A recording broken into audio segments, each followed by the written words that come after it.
dukore umwihwezo mutoya ku bijyanye n'ibiriko biraba ku mupaka w'Uburundi n'u Rwanda, umupaka wa Kongo n'Uburundi, ndetse nabyo tugiye kuba twinjiramo tubasasanira tubiva imuzi n'imuzingo, ariko kandi tukibanda no mu bice rwose by'ubuseruko bwa Repubulika Iharanira Demokarasi ya Kongo, naho tukagenda tubapudetinga tukababwira uko situation ihagaze muri rusange. Yes, ntabwo turi butinde rero, icyo usabwa nta kindi, kora share kugira ngo nyamuneka ibi bintu tujye tubyinjiranamo neza, 5 kuri 5 rwose. Nyamuneka uretse gukora na share wibuke rwose no kulikinga ndetse no gusangiza izi video abantu baba batari bazibona. Yes, twirukanse cyane rero, by'umwihariko reka duhite twinjira mu makuru nyirizina. Duhere ku nkuru idasanzwe irebana n'umutekano, politike na diplomasi yakomeje kugenda itangazwa ku bitangazamakuru bigiye bitandukanye, byaba ibyandikira hariya mu gihugu cy'u Burundi birimo nka social media Burundi, ndetse n'ibindi bigiye bitandukanye birimo televiziyo y'igihugu. Yes, ariko nyamuneka nari nafatiyeho, nari nabanza gusuza abantu badukurikira by'umwihariko kuko ni abantu b'agaciro. Badukurikira bari mu gihugu cy'u Rwanda, badukurikira bari mu gihugu cy'u Burundi, badukurikira bari mu gihugu cya Kenya, badukurikira bari Zimbabwe, Zambia, South Africa, Malawi, badukurikira rwose. Ariko kandi mu gihugu cy'u Burundi baba bari mu bice bigiye bitandukanye, tubasanga muri Coline Mujejuro, tubasanga muri Coline Murangara, tubasanga muri Coline ya Tongo, tubasanga muri Coline zigiye zitandukanye. By'umwihariko tubahaye ikaze, ariko kandi rwose nyamuneka tubikuye ku mutima. Yes, ni ukuvuga ngo rero tubahaye ikaze, bari ku mugabane w'Uburayi, bari muri Leta Zunze Ubumwe za Amerika, bari mu ntara gatandatu diaspora, bari mu Bubiligi ndetse no mu Bufaransa. Tubahaye ikaze tubikuye ku mutima. By'umwihariko ngizo ingingo z'ingenzi rero tugiye kuba twibandaho. Twaje dusimbukire gato mu bice rwose bya Bujumbura, tubabwire buryo ki umutekano icyitwa igisirikare cy'u Burundi FDNB gikomeje kugenda cyongera umutekano mu buryo navuga ko udasanzwe, ndetse n'imbonakure. Turaze tubikomozo, turaza kwinjira ku kibuga cy'indege cya Bujumbura, tubabwire uko situation ihagaze. Umutekano naho muri ibyo bice rwose ukomeje kongerwa mu buryo navuga ko uremereye cyane.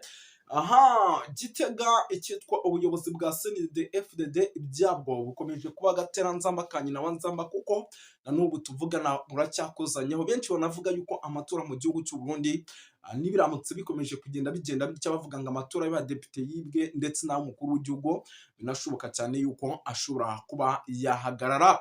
Yes, byose rero turaza kuba tubikomozo 5 kuri 5. Turaza gusimbukira by'umwihariko ahitwa za Cibitoke, turebe uko situation ihagaze. Hari amakuru by'umwihariko akomeje kugenda aturuka ndetse no mu mashyamba za Kibira, mu mashyamba za Kimeza, amashyamba adashobora kumara amezi agera kuri angahe inkuba tutumvishe zikubita. Turaza kuba tubyinjiramo tubiva imuzi n'imuzingo. Hari ibyo uwitwa General Prime Nyongabo, umugaba mukuru w'ingabo z'u Burundi, akomeje kugenda atangaza bigendanye n'umujyi wa Uvira. Turaza kuba tubyinjiramo, turaza kugaruka hirya no hino tubapudetinga, tubabwire icyo uwitwa General Neva arimo aravuga, ndetse n'inama zidasanzwe z'ibitaraganya zikomeje kugenda ziba muri ibi bice bya Gitega ndetse no mu mujyi wa Bujumbura muri rusange. Tugiye kuba rero tubapudetinga byose 5 kuri 5. Utari wakora subscribe rero nta kindi usabwa rwose, nyamuneka no kugira gutya ukayicyonda, ariko kandi wamara kuyicyonda ukanakora na share kugira ngo tujye tugendana neza.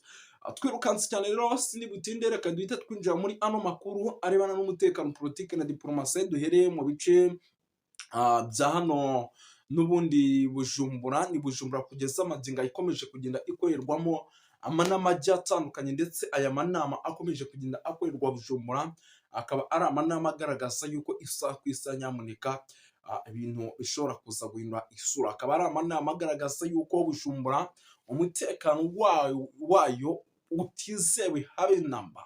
Impamvu tubabwira ati umutekano wa Bujumbura ntiwizewe, ngira ngo tumaze iminsi dukomoza ku banyapolitike benshi batavuga rumwe n'ubutegetsi bw'umwihariko bw'igihugu cy'u Burundi, ndetse isaha ku isaha bashobora no gukora icyitwa ibitendo mu gihugu cy'u Burundi. Tumaze iminsi ibyo bintu tubikomozo, ariko kandi rwose nyamuneka tubiva imuzi n'imuzingo. Tumaze iminsi tubabwira byinshi bigiye bitandukanye ariko bikomeje kugenda bivugwa mu gihugu cy'u Burundi, kuko hari n'amakuru amaze iminsi aturuka rwose hano za Gitega, nabwo agaragaza ko hari inama nyinshi zikomeje kugenda ziga ku banyapolitike bagiye batandukanye n'ubundi bo muri CNDD FDD, ariko inzu nama n'ubundi bikarangira rwose ari inama navuga yuko zibaye iz'impfabusa kuko nta kintu na kimwe zigeraho. Ni ukuvuga ngo rero igihugu cy'u Burundi kugeza amagingo gifite abanyapolitike abenshi batavuga rumwe n'ubutegetsi ndetse n'imwe mu mitwe inakomeye iri mu buseruko bwa RDC irwanya igihugu cy'u Burundi.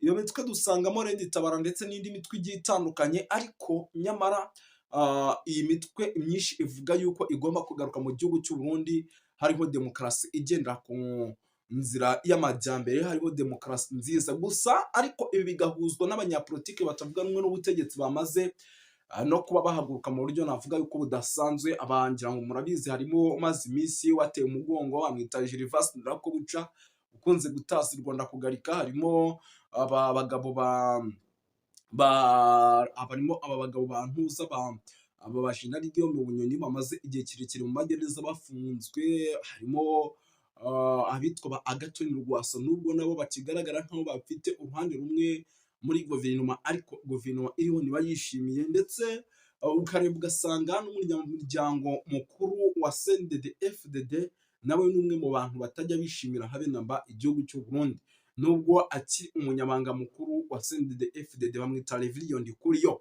Yes, ni ukuvuga ngo rero ibyo byose umuntu ari gushyira mu gatebo ndetse ashyira mu busesenguzi agasanga nubwo amatora mu gihugu cy'u Burundi akomeje kugenda yangwa, ndetse banavuga yuko aya matora y'abadepite yabaye ari amatora abanziza y'umukuru w'igihugu, ariko aya matora arimo uburiganya bukomeye cyane. Ni ukuvuga ngo rero ibyo ni bimwe mu bintu byamaze kugenda binagarukwaho cyane, binagaragara yuko n'abaperesikopi mu gihugu cy'u Burundi ngira ngo mu minsi yashize bari bamaze iminsi babivuga muri za misa zigiye zitandukanye.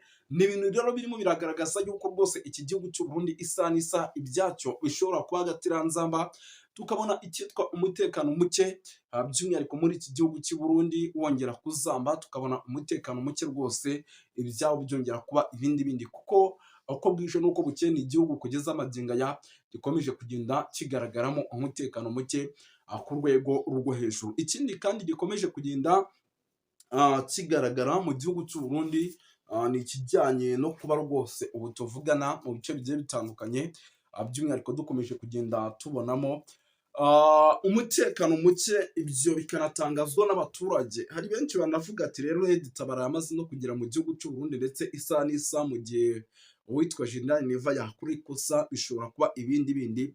Ibi byo ntabwo wakibeshya kuko kuba kugeza amagingo ya umujyi wa Uvira uhana imbibi n'igihugu cy'u Burundi, icyo cyonyine ni kimwe mu bintu bishobora gutuma n'ubundi Red Tabara iba muri Kivu y'Amajyepfo ishobora kuba yakwinjira mu gihugu cy'u Burundi isaha ku isaha. Icyo ni ikintu cyonyine gishobora gutuma rwose igihugu cy'u Burundi kiri mu kaga gakomeye gato cyane. Ibi tunabivemo tugaruke gato ku mujyi wa Uvira kugeza amagingo aya. Ni umujyi wa Uvira urimo uranogwanurwamo byinshi, ni umujyi wa Uvira isaha ku isaha dushobora kubona uvuyemo, kandi mu gihe umujyi wa Uvira wavamo biraza kugira ingaruka zikomeye cyane ku gihugu cy'u Burundi. Impamvu mbabwira ati uyu mujyi wa Uvira uraza kugira ingaruka zikomeye cyane mu gihugu cy'u Burundi ni uko kugeza amagingo aya ari umujyi isaha ku isaha intare zasarambwe zisa nkaho rwose zamaze gusatira ku rwego ruri hejuru, ndetse isaha ku isaha zishobora kwinjira mu mujyi. Uyu mujyi rero uzaba ziwinjiyemo tayari namwe murabyumva icyaba kigiye kuba birumvikana n'imiripuko ku rwego rwo hejuru, kandi iyi miripuko mu gihe n'ubundi zaba ziwufashe tayari zirimo zirawukontorora, Red Tabara ntiyabura kwinjira nyamuneka. Ibyo byose rero ugasanga ni bimwe mu bintu by'umwihariko bishobora guteza ikibazo gikomeye cyane hariya mu gihugu cy'u Burundi. Ngira ngo mu kanya gato hari ijwi njyanje nkabasigiramo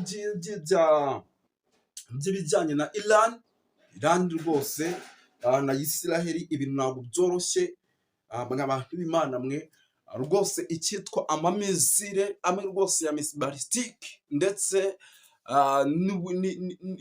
n'ibindi bintu bigiye bitandukanye byose biragaragara yuko byamaze gutegurwa, ndetse dushobora kuba tugiye kubona intambara igiye kubura by'umwihariko nanone ubundi bushya hagati ku mpande zombi, kuko ibintu ntabwo byoroshye. Uwitwa Benjamin Netanyahu amagambo yatangaje ngira ngo ni amagambo akomeye agaragaza yuko uko byagenda kose ibintu biri buhinde isura. Nanone ako karagaciyemo reka tunabiveho, ngira ngo ni bimwe mu bintu mugiye gukurikirana mu kanya. Dutangure n'inkuru zivugwa mu isi. Aba Ismail n'aba Isaka baramaranye mu burengerazuba bwo hagati. Abatabizi ni ukuvuga ngo Abaisirayeli n'Abarabu. Barabu bakomoka kuri Jafeti bose na Shemu n'abahungu ba Nowa, ndetse buriya n'abakurikiranye neza mu bushakashatsi, Ukraine nayo nyine iyobowe na baturuka kuri Abayisirayeli. Uriya perezida wayo ni Umuyuda abatabizi, hamwe na Russia nayo nyine ikomoka kuri Jafeti, abo bita ba Magog. Nibo rero bariko baragwana, bagwanisha intwaro zikakaye, intwaro za kirimbuzi, intwaro zo kurimbura iyi si turiko. Rero karaga paranteze gatoya, ababyifuza tuzabategura ikiganiro kirambuye, ariko niyo wokora ubushakashatsi kuri YouTube ibyo wifuza kumenya ku ruvyaro rw'abahungu ba Nowa, aribo Shemu bakomokako na Aburahamu ariwe yabyaye Abayisirayeli, hagati yabo hakaba umuryango witwa Yuda ariwo wahawe ubwami kuyobora. Hanyuma Abajafeti ni n'Abarabu, ni bariya b'Abarusiya muri za Afghanistan, bariya abantu benshi bava muri za Turiki na biriya bindi bihugu byose uzamutse vers le nord ya Israeli. Hanyuma Abahamu murazi yuko abenshi ari Abanyafurika, imiryango y'Abanyafurika myinshi yavuye kuri Hamu, ariko turebye mu rubyaro rwa Yuda bakomoka kuri Dawudi, Salomo, turabona abo bita Lenirotike n'aba ba Ethiopia bamanukanye uruzi rwa Nili barashakashakisha ubwatsi bw'inka kuko bari aborozi, kugeza mu biyaya byose aho ibi biyaga binini bigarukira niho iyo miryango myinshi iri. Abifuza amateka n'amasezerano kuri iyo miryango murashobora kubirondera kuri za YouTube, mushobora kubona amakuru ahagije ibyo Abayisirayeli n'imiryango bakomoka ko basezeraniwe, ndetse n'abakomoka kuri Ismaili aribo Barabu, n'abariya ba Magogi aribo biriya bihugu bya Russia, abenshi bari muri Ukraine, abenshi bari muri biriya bihugu bya Afghanistan, za Turikiya n'ibindi bihugu byinshi biri cyane cyane urebye biri muri Est na Nord ya Israeli. Abenshi niyo miryango, n'abinjiye mu Burayi niyo miryango myinshi ikomoka kuri abo bita les Jafetite. Rero ntitware turi mu by'iyobokamana, ariko twari ducishijemwo bijanye n'amakuru turiko turakurikirana, kurimburana bikabije muri ibyo bihugu nibyo turiko turabona, ariko ibi byose ni ibimenyetso bituganisha ku kugaruka kwa Yesu, kuko ibi byose bituma haba inkenegwa y'icyo twakwita Nouvel Ordre Mondial. Mbega ninda zoyobora le Nouvel Ordre Mondial? Tugeranije turavye la prophecy ni Uburayi, ariko uravye Amerika iritaza Uburayi bugaragara nk'aho umenga bufite intege nke muri ibi bihe, ariko dukurikiranije ibijanye na prophecy Uburayi, icyo twakwita Roman Empire itegereza kongera kuza ikaridinga icyo twakwita Nouvel Ordre Mondial. Kandi zintambara zose, ibiganiro, imyumvikano ishobora kugera ku kintu kivugwa ngo hakeneye icyo twakwita Nouvel Ordre Mondial, kuko yahoraho iriko irarengerwa n'amazi, kuko urabona yari iyobowe na Amerika n'Uburayi, aribyo twavuga ngo ni ibo bapolisi b'isi, ariko murabona yuko yaba Afrika bya bihugu by'Abarabu aribo les Jafetite, les Shemiste na Hamu, abo bose bariko baragaragariza aba bakomoka kuri Shemu, aba bakomoka ku bwoko bw'Abisirayeli, urabona ko ordre mondiale bari barashizeho aba bandi uru rubyaro rwa Jafet, urubyaro rwa Ham bariko baragarariza iyo nouvelle ordre mondiale. Iyo ordre mondiale yari hasanzwe, nico gituma hakenewe ico twovuga ngo hagomba kubaho atanyungu afite mu biriko birabera muri za politike zikorwa na guverinoma ya Kinshasa, guverinoma y'u Burundi ndetse na politike muri make zibera muri kano karere zihitana umuturage mutoya mu gihe wewe atanyungu abifitemwo mu biriko biraba. Nkaba ngomba rero gutanga pole, guhoza abantu bariko barabura ababo muri ibyo bice byose tuvuze. Hanyuma umwihwezo nagomba gukora cyane cyane burya mu bijyanye n'intambara ibera muri East Congo hari ibintu byahindutse, bivanye nuko abanyapolitike bafitaniye ibibazo muri izo ntambara bagerageje gushakisha igisubizo gishobora gutuma mu burengerazuba bwa Kongo haba amahoro, kuko murabona ko biteje ibibazo ku mipaka y'ibihugu bibanyi, haba guhereye muri Sudani y'Epfo ukaja muri Uganda, ukaja mu Rwanda, ukaja no muri Tanzania no mu Burundi. Murabona yuko uburengerazuba bwa Kongo bumaze guhungabana, ahanini byatumye ibyo bihugu bidashobora kugira amahoro, impunzi nyinshi, imigwi y'abicanyi iba ijagajagaraye muri ibyo bihugu, kandi ugaca usanga irakora ibikorwa byo guhohotera abaturage.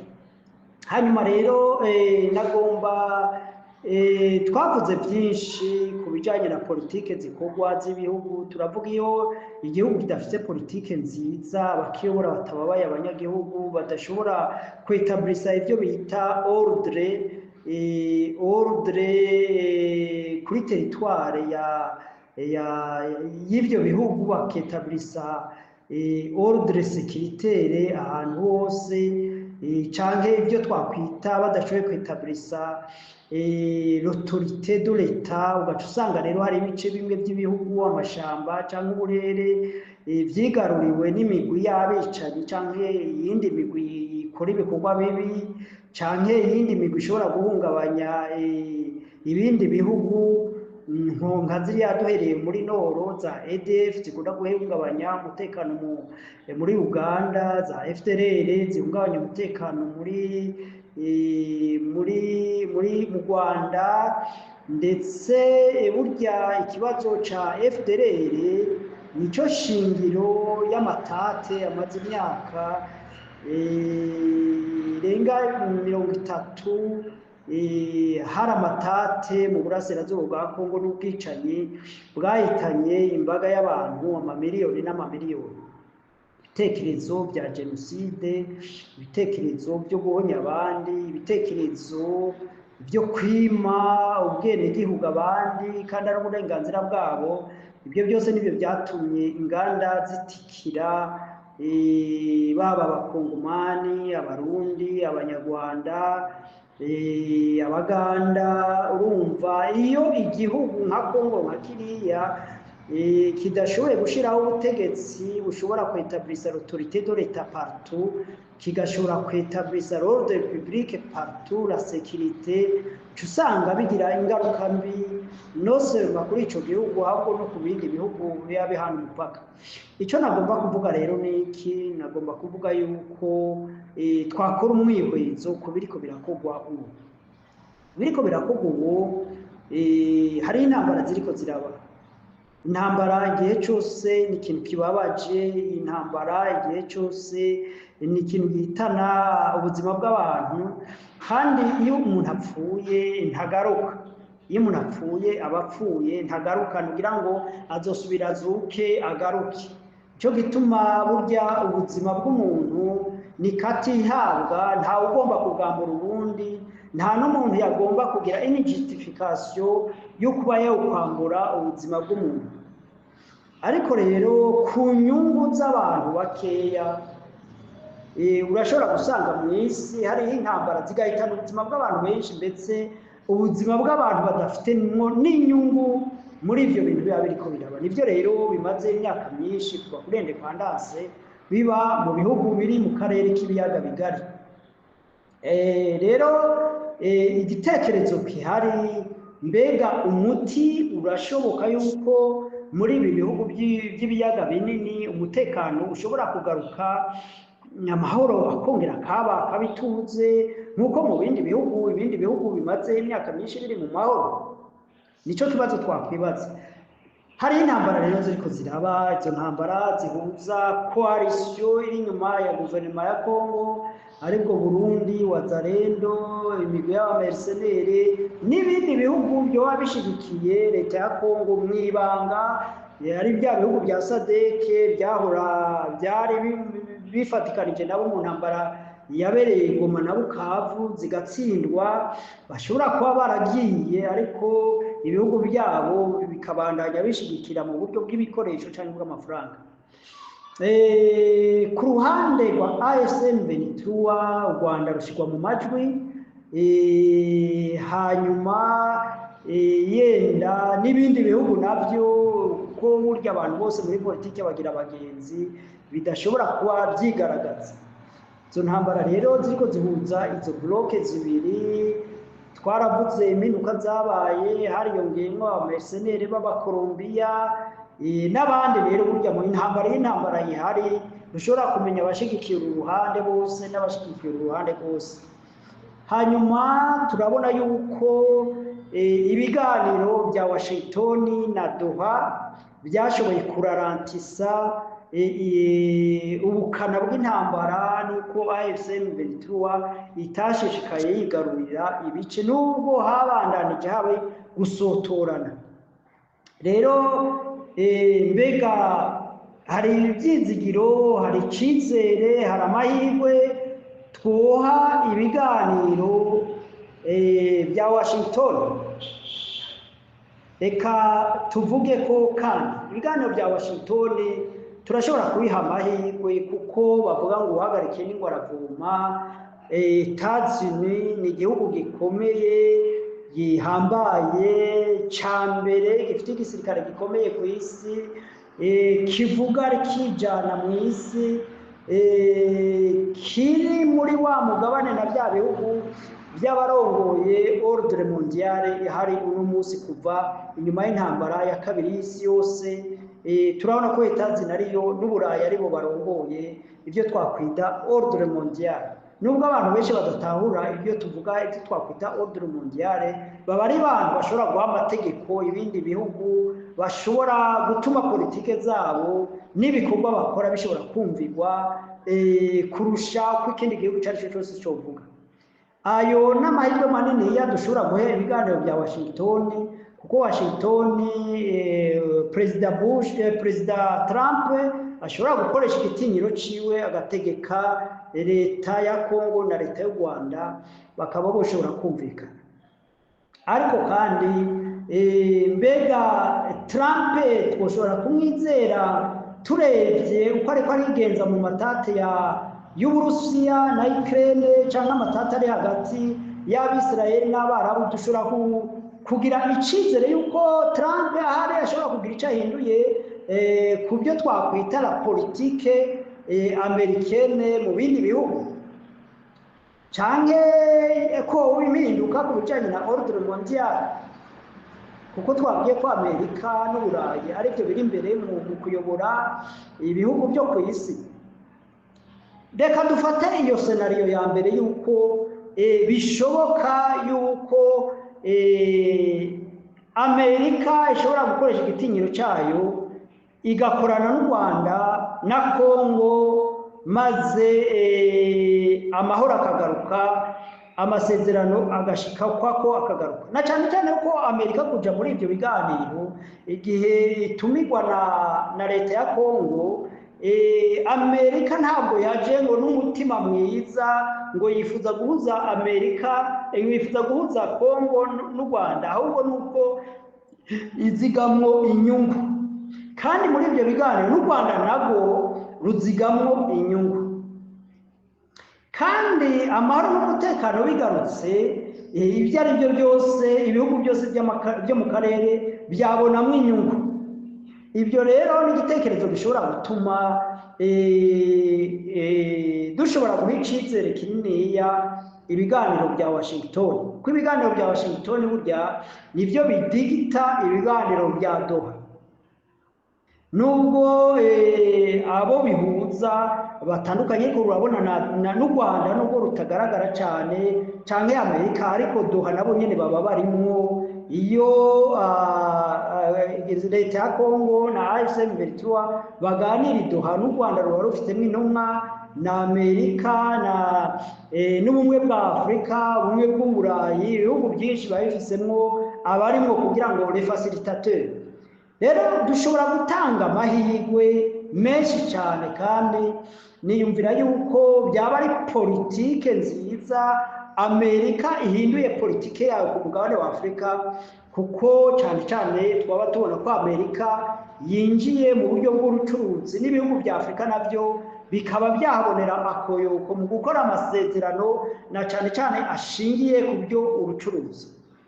Ariko urucuruza rwa Amerika, amakampuni ya Amerika, amakampuni y'Uburayi, amakampuni y'ibindi bihugu niyo bashobora gukorera muri Congo mu gihe hari indyane n'ubwicanyi n'imigwi ikora ibyigombye. Nicyo gituma rero buriya ikibazo cy'umutekano kigaruka nacyo, kuko arico kirashyira gikingira inyungu z'ibyo bihugu biba byazanye investissement muri icyo gihugu, cyane cyane igihugu cya Congo, igihugu cy'u Rwanda, igihugu cya Uganda, igihugu cya Tanzania, igihugu cy'u Burundi. Ntabwo ko ibyo bihugu birimwo le potentiel, ubutunzi bwinshi cyane, yaba amapetrole, yaba toutes sortes de minéraux, yaba iby'amazi, yaba ibintu byinshi cyane by'ubuhinzi n'ubworozi bishobora gukorekera muri aka karere, maze aka karere kagashobora kugaburira isi mu bintu byinshi. Nicyo gituma rero mubona ibihugu by'Uburayi, ibihugu bya Amerika, ibihugu by'Ubushinwa, ibihugu by'Uburusiya bitabyifuza gushingura ikirenge muri ibi bihugu by'ibiyaga bigari, kubera birimo ubutunzi bwinshi.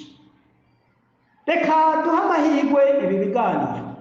Senariyo igira kabiri, mu gihe ibiganiro bitokunda noneho hakaba inzira yo gufata umuheto, icyo gihe u Rwanda gobangaje, AFC/M23 yobangaje, Uganda yobangaje, n'ibindi bihugu nka Kenya n'ibindi bihugu tutabona tutazi byoshobora kuba angaje kuri iyo bloke kugira ngo vyempoze la sécurité kuri East Congo. Ivyo navyo harimo riske nini ya yuko Tshisekedi ashobora kubihumberamo n'intwaro yiwe igatembagazwa na burya na opposition ikomeye ihambaye y'abakatumbi, y'abafayuru, y'abakabira n'abandi benshi, imigwi ikomakomeye, imigwi za Katolika, amadini menshi amaze kugaragaza yuko adashigikiye politike ya Tshisekedi. Nico gituma ubona bamuhatira ibiganiro muhuza abakongomani bose. Nico gituma rero kuba ko Tshisekedi atofata ya mahirwe